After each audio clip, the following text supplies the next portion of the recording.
লক্ষণের বক্ষে যে আমার স্থান, তুমি আমাকে আর বাধা দিও না প্রভু, তুমি আমাকে আর বাধা দিও না।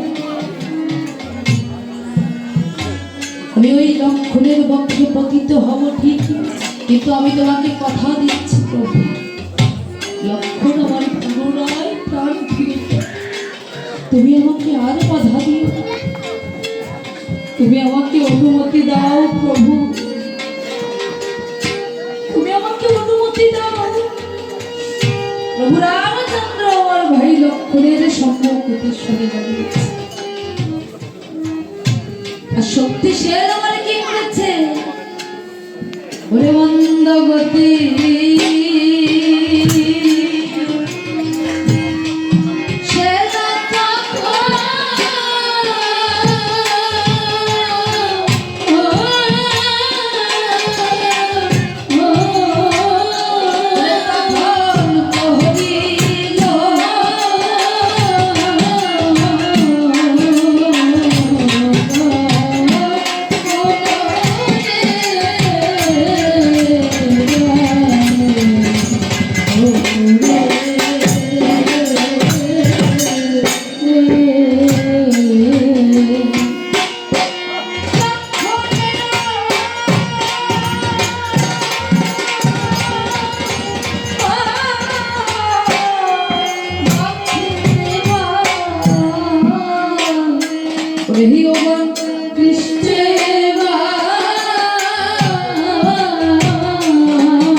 দাদা দাদা বলে ভূমিতে লুটিয়ে পড়েছে।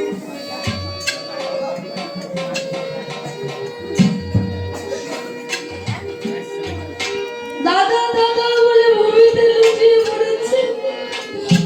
প্রভু রামচন্দ্র ছুটে গিয়ে ভাইকে বুকে জড়িয়ে ধরে ভাই ভাই বলে কাঁদছে।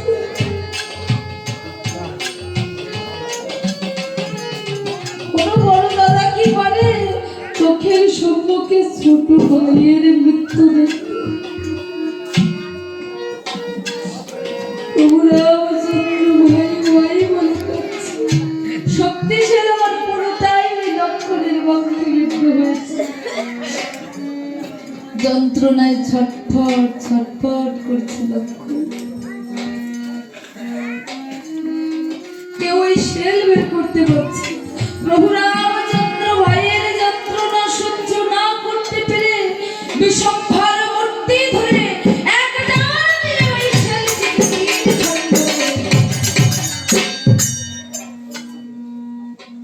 তখন শক্তিশালী বলছে, দয়াময়, আমি যখন এক খণ্ড ছিল আমার দরবার মতো করে হয়ে গেছে।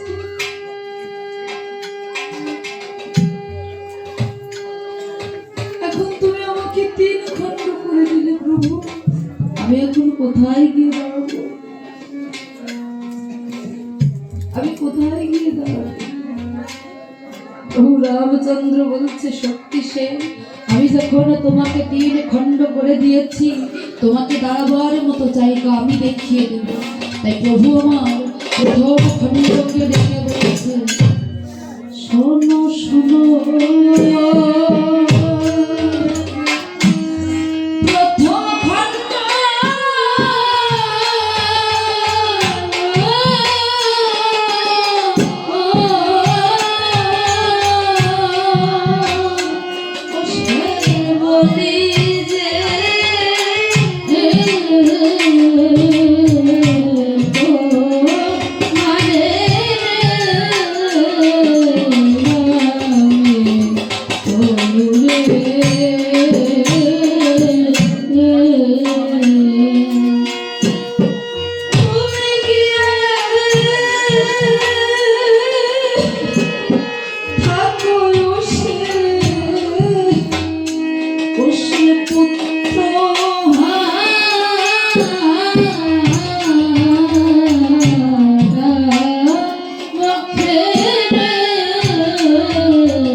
শক্তি সে, জগৎ সংসারে যে সকল পিতামাতা বর্তমান থাকতে তাদের বুকের ধর, তার সন্তান যখন আগে চলে যায়, এতে কি সের সমাঘাত। এ সংসারে যে পিতা পুত্র না হয়েছে,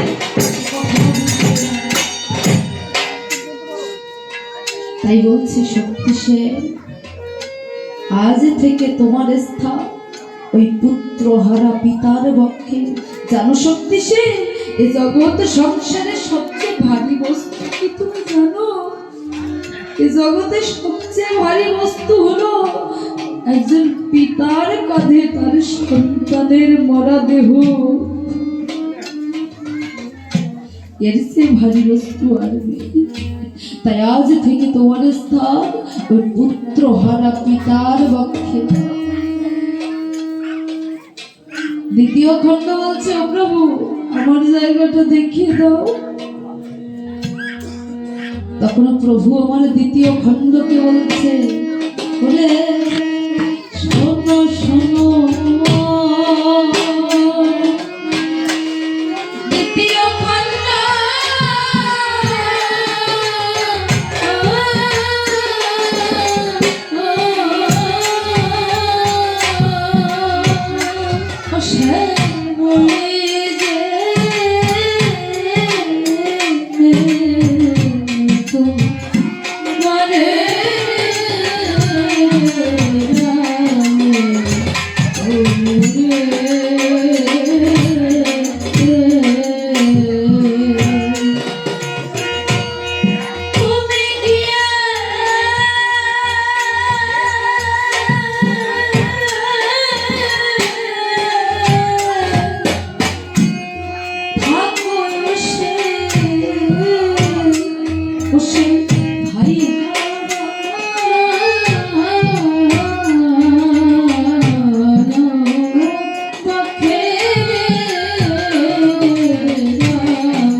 এ জগতের বুকে যে আমার ভাই লক্ষণের মতো ভাই হারিয়েছে, জগতের বুকে যে আমার ভাই লক্ষণের মতো ভাই হারিয়েছে, এ যে কি যন্ত্রণা।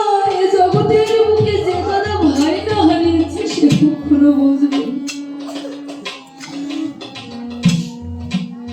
তাই আজ থেকে তোমার স্থান ওই ভাই হারানোর পক্ষে।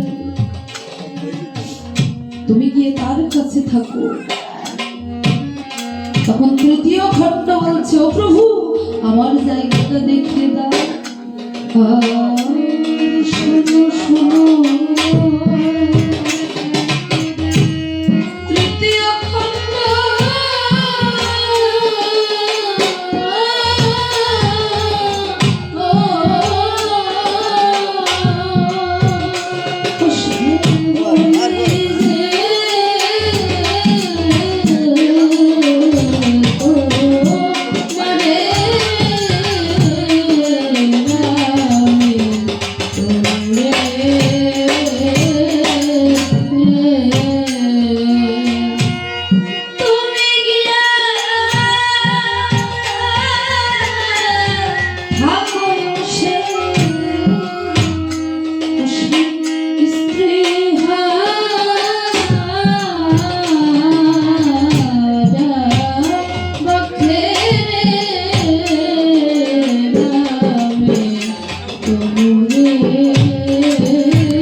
বুকে জড়িয়ে ধরে কাঁদছে।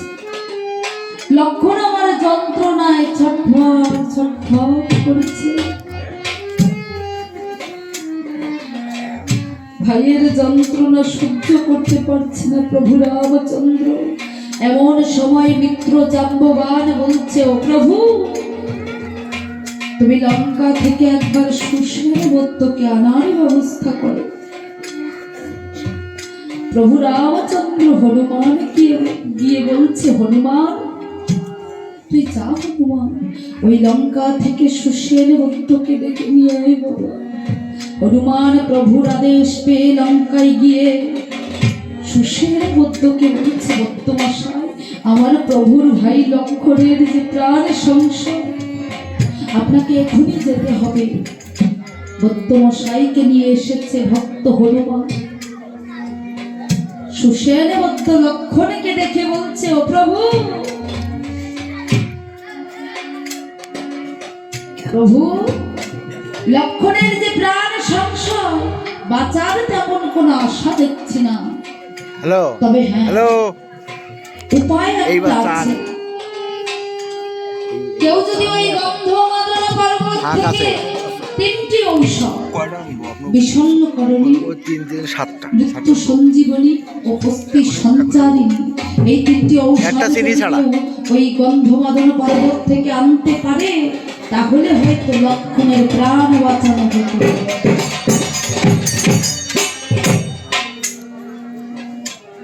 কিন্তু কে যাবে? প্রভু রামচন্দ্র হনুমানকে গিয়ে বলছে, হনুমান, ও হনুমান, তুই ছাড়া যে আমার আর কোনো গতি নেই। তুই যাবো ওই গন্ধমাদন পর্বতে গিয়ে 3টি ঔষধ আমার ভাইয়ের জন্য এনে দে। আচ্ছা মা, প্রভু রামচন্দ্র তিনি তো ভগবান, তা ভগবান হয়ে কি পারতেন না নিজের ভাইকে বাঁচিয়ে দিতে? তিনি তো অন্তর্যামী ভগবান, জগৎ পিতা দয়াল রাম, তা তিনি ভগবান হয়ে পারতেন না নিজের ভাইকে বাঁচিয়ে দিতে? ভগবানের ভাইকে বাঁচানোর জন্য হনুমানকে কেন যেতে হবে ওই গন্ধমাদন পর্বতে? এ সবই যে বাবা ওই ভগবানের লীলা, এ সবই ওই দয়াল রামেরই লীলা। তিনি প্রত্যেক যুগেই লীলা করেছেন, তিনি প্রত্যেক যুগেই লীলা করেছেন। সত্য যুগে লীলা করেছেন, ত্রেতা যুগে লীলা করেছেন, দাপর যুগে, কলি যুগে, সব যুগেই ওই ভগবান লীলা করেছেন। তিনি সর্বদাই বিশ্ব ব্রহ্মাণ্ড নিয়ে খেলছেন। তাই তো কাজী নজরুল ইসলাম বলে, খেলিছ এ বিশ্ব লইয়ে বিরাট শিশু। দেখতে তুমি শিশু বটে, কিন্তু স্বরূপটা তোমার বিরাট। শুধু একজন ভক্তের নিকটে তুমি শিশু হয়ে থাকো। তোমার মুখমণ্ডলে গোটা বিশ্ব ব্রহ্মাণ্ড দেখেছিলেন মা যশোদা। নজরুল ইসলাম বললেন, খেলেছ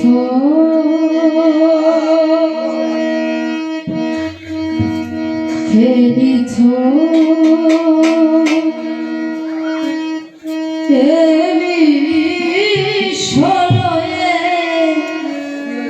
বিরাট শিশু আনবনে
আচ্ছা, তিনি যে খেলেন তার খেলার জায়গাটা কোথায়? ও মা, ভগবান কোথায় বসে খেলছেন? রাসলীলাটা তো আমাদের ভাগ্যবাসী একবার হয়ে গেছে ওই বৃন্দাবনে। ওটা তো আর বারবার হবে না। বৃন্দাবনের ওই খেলা কি বারবার হবে? ওটা তো একবার হয়ে গেছে। তাহলে ভগবানের খেলা চিরস্থায়ী জায়গা কোনটা? শূন্য মহা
বসে খেলছে। কিন্তু তিনি কি নিয়ে খেলছেন মা? যেহেতু ভগবান খেলছেন তো তার তো খেলনা রয়েছে। তো ভগবানের সেই খেলনা কোনগুলো? আমাদের তো অনেক খেলনা রয়েছে। যেমন বাচ্চা ছেলেরা ক্রিকেট নিয়ে খেলে, ফুটবল নিয়ে খেলে, কত খেলনা রয়েছে আমাদের। তো ভগবানের তো ঠিক তেমনি খেলনা রয়েছে। তো কোনো দোকানদার কি পারবে বাবা ওই ভগবানকে খেলনা বানিয়ে? কোনো দোকানদারের কি ক্ষমতা আছে? তাহলে তার খেলনা কোনগুলো? কারো কারো বিশ্বাস খেলনা পাবো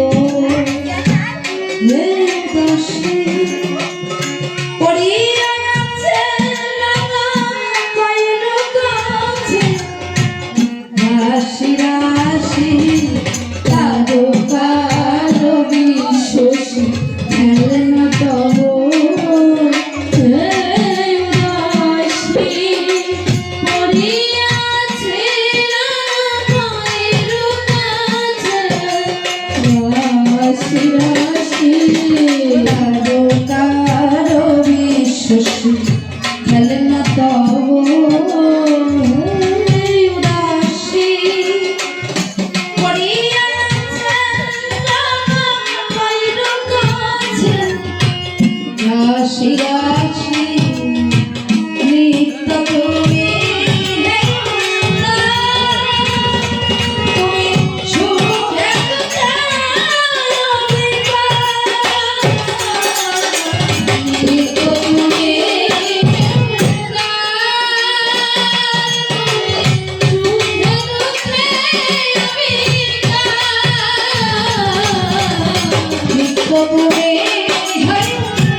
তিনি মুহূর্তের মধ্যে যেমন গোটা বিশ্ব ব্রহ্মাণ্ড সৃষ্টি করতে পারেন, তেমন তার মর্জি হলে এক সেকেন্ডের মধ্যে, মুহূর্তের মধ্যে প্রলয় এনে সব ধ্বংস করে দিতে পারেন, তাই না?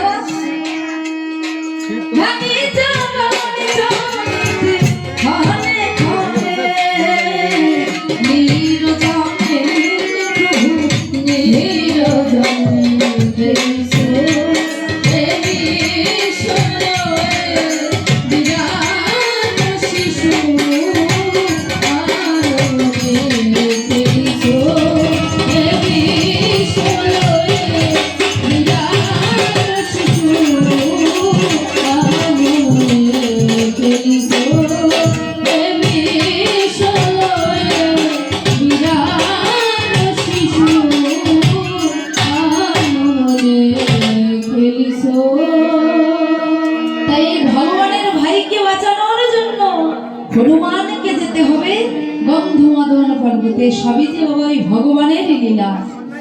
তা হনুমান কি বলছে, ও হনুমান তুমি যাও বাবা ওই গন্ধমাদন পর্বত থেকে 3টি ঔষধ এনে দাও। হনুমান বলছে, ও প্রভু আমার কি আর সেই ক্ষমতা আছে, আমার কি আর সেই ক্ষমতা আছে প্রভু? তবে হ্যাঁ আমি হয়তো পারবো যদি তুমি তোমার চরণ ধুলি আমাকে দাও। তাই আজ ভক্ত হনুমান ওই ভগবানের চরণ ধুলি মাথায় নিচ্ছে।